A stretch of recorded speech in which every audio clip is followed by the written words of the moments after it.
Rocking around the Christmas tree. Yes, right. As promised, we're back for the top 10 best games I played, modern games. Best games I played in 2022. Now remember, as always, the game does not need to be released this year to make the list.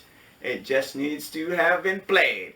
So if we go back to any of the modern games, so we're talking 360, PS3, even Wii. Okay, modern games can make this list. Not none of the retro stuff, or I still need to make that video on my classifications. But anyway, we're going to start off with some honorable mentions. And first honorable mention is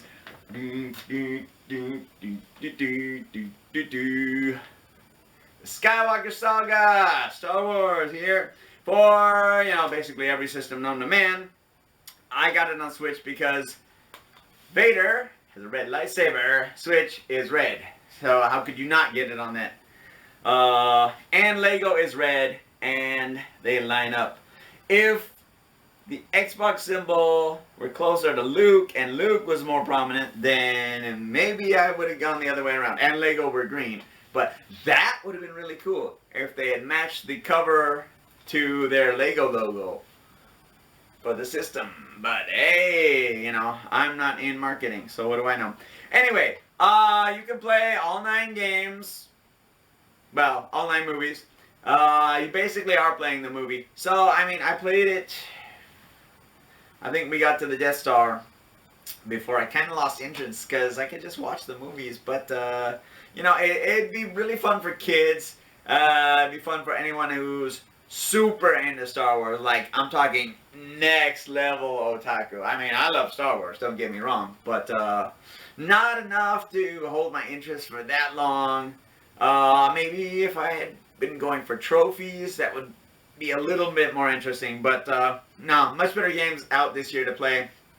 And, too many good retro games as well with 31 days. But, yeah.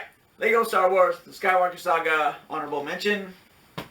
Totally worth it if you do pick it up. Oh, God. Yeah, okay, we're going to skip this one. Go to the next honorable mention so we don't end on a down note. Jesus Christ. And this is a game I wanted to love. I was so hyped for it. Okay, disc is still in the system. I'm like, it's a little late. But, TMNT, the Cowabunga Collection. God. I had to get it on Xbox because it was green, and you can see my review for my thoughts on it, and probably tons of videos, other videos I have done and will continue to do in the future, because this could have been one of the best games of the year. Although there's also the debate whether you should include a compilation of retro games in a top 10 best game of the year. So there is that. But the input lag just killed it for me. Ruined the NES games. Ruined Turtles in Time for the Super Nintendo. And that's really hard to do because it's one of my favorite games of all time. So this stinker, I'm not even going to put it in an honorable mention. I'm just like, avoid this. Some people say they don't notice it. I don't think so. Okay, so that's out of the way. And, oh my God. Like I said, it's the best game ever, and it's the worst game ever.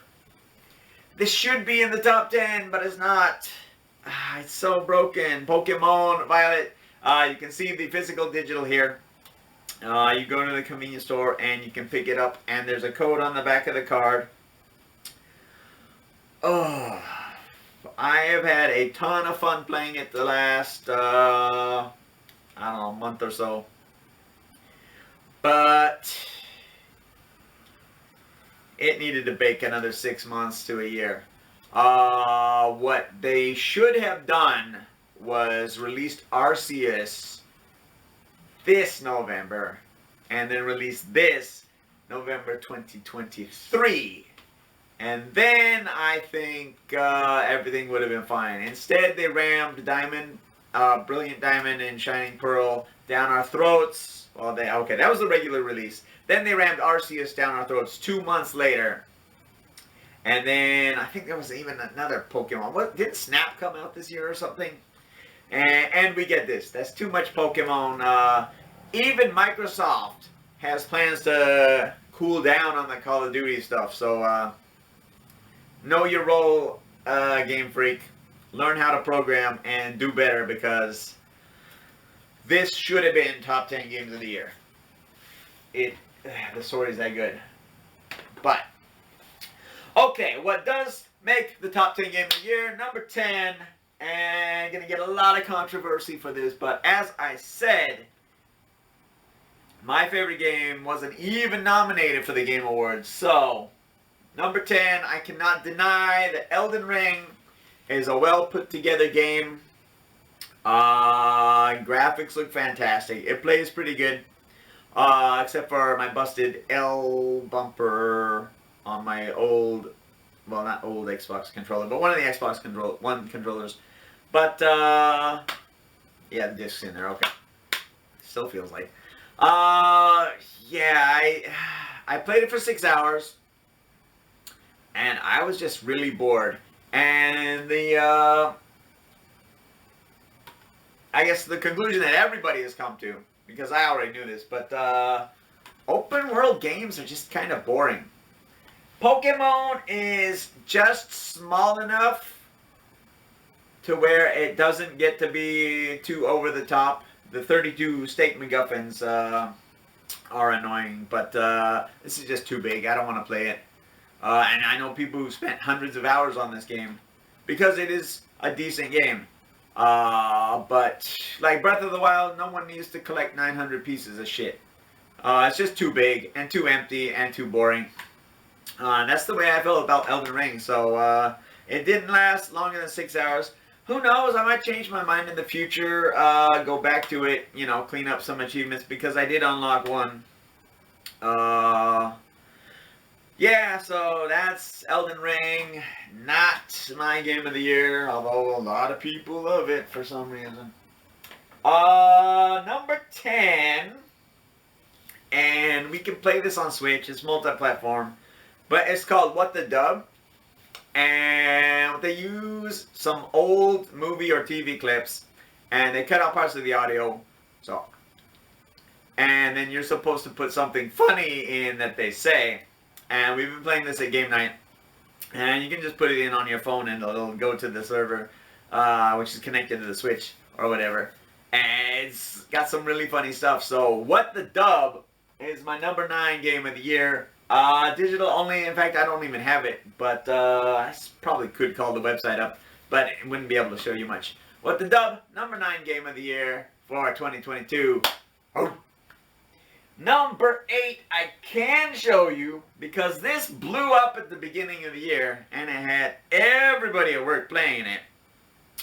But you got, and I mean, it was so big that New York Times even bought it out. Number 8 game of the year for 2022 is Wordle.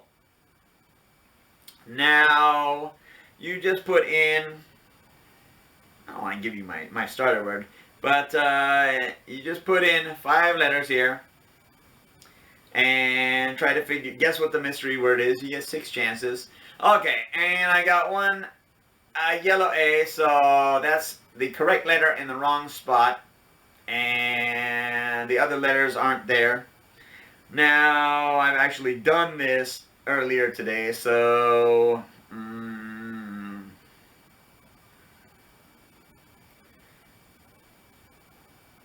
let's see, that should work. Okay, so I put a different word in, and see, the A is green, and it's in the right spot. But you keep doing that. And, you know, we had some fun with it. And there's so many derivatives. I mean, you cannot have a game of the year list and not include this because of the phenomenon it had become. It was, there was Wordle. So you choose the mystery country. Flaggle, you choose the mystery flag. Star Wars had a Wordle. Star Wordle, I think it was. Harry Potter had a Wordle. Lord of the Rings had a Wordle. derivative, I mean, this game just blew up. And honestly, yeah, such a phenomenon. You cannot deny that it's got to be on the top 10 games of the year list. In this case, it's number 8. And, well, actually, since it will be long gone, I think it was, that's not a word. Yes, okay. So it'll be long gone by the time you, oh, hey, you can't even see it. Ha! Okay, but, yeah, I don't play on my phone, obviously. It was Apply, so they go in all green. But, yeah, Wordle, my number 10 game of the year. And I don't know why I'm putting my phone over with the rest of the games, but, okay. Next up, time to get fast, because we are Fast and the Furious with some double action, high speed shooters here. Boom! Fast Striker. Yeah, I didn't play 31 retro shooters in 31 Days of Shooters because this was a modern shooter. You can see the fantastic graphics on the back. Great speed. I didn't need to really credit dump to get to the end of this one. I think I had 4 credits built up, and that was enough to clear it. Of course, I didn't get the final boss, so I think you have to play on normal to do that. But again, if you want a relaxing time, enjoy your shooters, play it on easy, you get good, then you try it on normal, and you increase the difficulty from there. There's no need to go to the highest difficulty from the start and drive yourself crazy. Just enjoy the game, have fun. Even for bullet hell, this wasn't so bad. But also, the more you play, the better you get at it. And some games, even like Dodonpachi I mentioned in the retro game, they have a slowdown if you hold the attack button. So you move slower and the bullets move slower and you can path your way through. So, you know, some games you can just memorize the patterns. Others you can, you know, respond with your reflexes. Some games are both. Some games are totally random. So, it's just what you want to play. Fast Striker is a great game. Again, Neo Geo dev team. So you can play this on the Neo Geo, but it's stupid expensive. But yeah, they're using that hardware, and they came up with this great game. I mean, there's a lot of other shooters I can recommend, but this game is good. You should try it. Number 7, game of the year. Number 6, Too Fast, Too Furious. Should be doing 2 then. Number 6 is F-Zero RMX. I mean, Fast RMX, sorry. But, yeah, if you were looking for an F-Zero wannabe, or a clone or whatever, Fast RMX is it. What makes it unique, as opposed to, you know, being like a Wipeout or F-Zero clone, is you'll notice there's blue spots on the track and orange spots on the track. And that functions exactly like you think it would, like Ikaruga. So if you want to get a boost off of those pads, you need to switch the polarity of your car. And it is really fast. The tracks are not as basic as they look when some of the maps look pretty basic, but then you play it and it's fantastic. It's really speed. It is what F-Zero fans have been missing since Nintendo's not going to do anything. Although they haven't done anything in ages. Sega was the one that did GX. But, yeah, Fast RMX, number 6 game of the year. You won't be disappointed. Number 5. And here, a little bit of a toss-up. But, at the end of the day, I decided that Mega Man 11 would be the number 5 game of the year. It's fantastic. This is the next evolution of Mega Man's. I like what they did for 9 and 10, how they went back to the 8-bit style. But this really modernized it, and I think it's the best-selling Mega Man of all time. If not, then second only to number 2. But so you get kind of gears, I think it is. So you can speed up or slow down time, thereby speeding yourself up. and you can upgrade things through the store, or you can supercharge your shot and weapons. The bosses can kind of do the same. So if you see is that Rockman or whatever? Well, not Rockman, but Rockman is Rockman. One of the bosses there, he kicked his gear up and he's supersized. But, and I had to fight him by myself. That was rough. And before I remembered I had an energy tank, he was like, oh, good job. But, yeah, no, fantastic game. Kind of wish I had played it for the anniversary, but no, I did play the demo right after Game Show. Or was it at Game Show, or both. But yeah, Rockman 11, Mega Man 11. Fantastic game, number 5 game of the year. Recommended for any Mega Man fan, any side-scrolling action running guns. You should play it. Okay, and you knew this little guy was gonna be in the top 10. You got number 4, Hoshi no Kirby, or Kirby Triple Deluxe. This game was fantastic. I mean, Big Bang or whatever the mouth is called, and he's like sucking the entire page and changing the scenery. It's Kirby on steroids, and I fell in love with this little guy that month. And yeah, I get a lot of flack for saying it was a kid's game before I did the 31 days. And I mean, if you're just playing the game, it is super cute, and most of the stuff is easy until you're trying to get 100%. Not in this game in particular, but a lot of Kirby games. But no, this is a great game. 100% is not as easy as you probably think it is. And it even comes with some bonus games, like a rhythm game and, yeah, the fighting game. So, Kirby Triple Deluxe, number 4 game of the year. Totally recommend it. Good stuff. Then, as the Cowabunga collection was, and especially the timing, because Konami tried to do them dirty like they did Bloodstained when Castlevania came out before Bloodstained came out. But Shredder's Revenge beat Konami to the punch, and they did it better. And this is what we all needed. Shredder's Revenge is the number 3 game of the year. It's fantastic. Not only can you play as the 4 Turtles, but you can play as Splinter, you can play as Casey Jones. Freaking amazing. I don't know why you can play as April, because she doesn't fight in the cartoon, or she didn't. But, you know, if you want to play as her, you can play as her.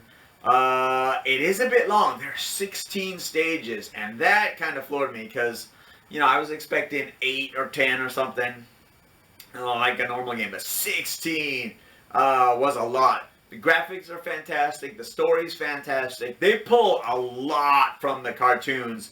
They did their homework. They put a lot of love and care and effort into this game.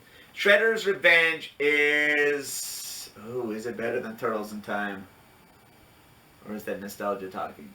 I don't know. That, again, we'll have to leave that up for debate for another time. But, Shredder's Revenge, your number 3 game of the year. Play it. You won't be disappointed. Okay, moving on to number 2, and you knew it had to be here. We've got Batman Arkham Asylum, and again, I think this is the best in the Arkham series. There's not as many MacGuffins to run around collecting as Arkham City. It's not as difficult as Arkham City, and you know, I don't mind a challenge once in a while, but it was just too much. This game is the best Batman game. Period. Arkham Asylum. Again, it's voiced by Kevin Conroy.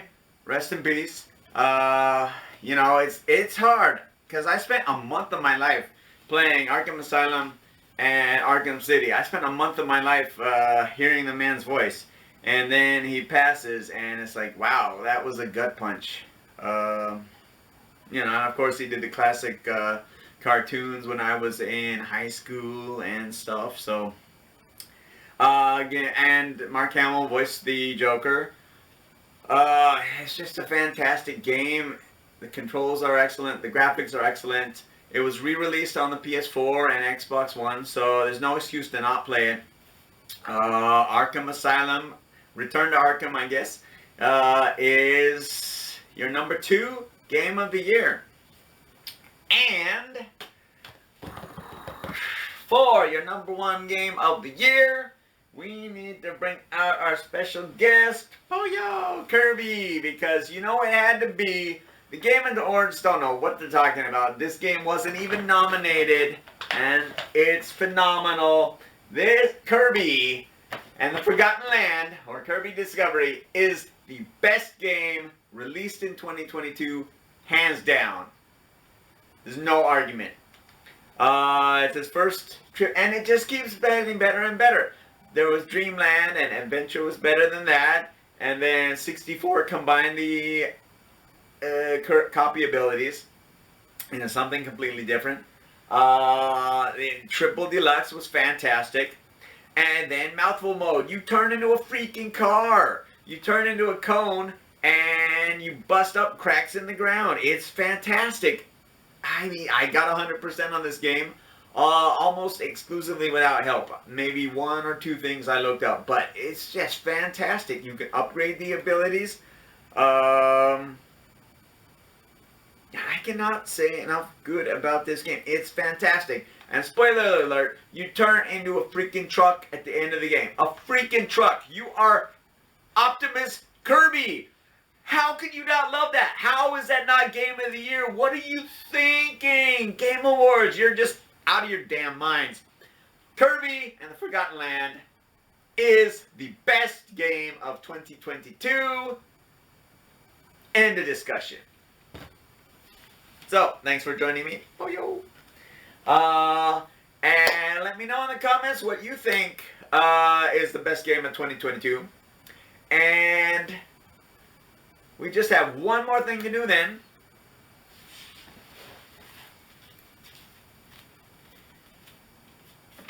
Because thanks to a heads up from the man himself, Luke Morse 1 said to go to Yodobashi and I walked in and got myself a PS5. So, in 2023 we'll be playing this bad boy, and hopefully some of those games will appear on the Game of the Year list. But for now, like I said, 2022 Game of the Year goes to none other than Kirby and the Forgotten Land. Again, leave a comment about your Game of the Year.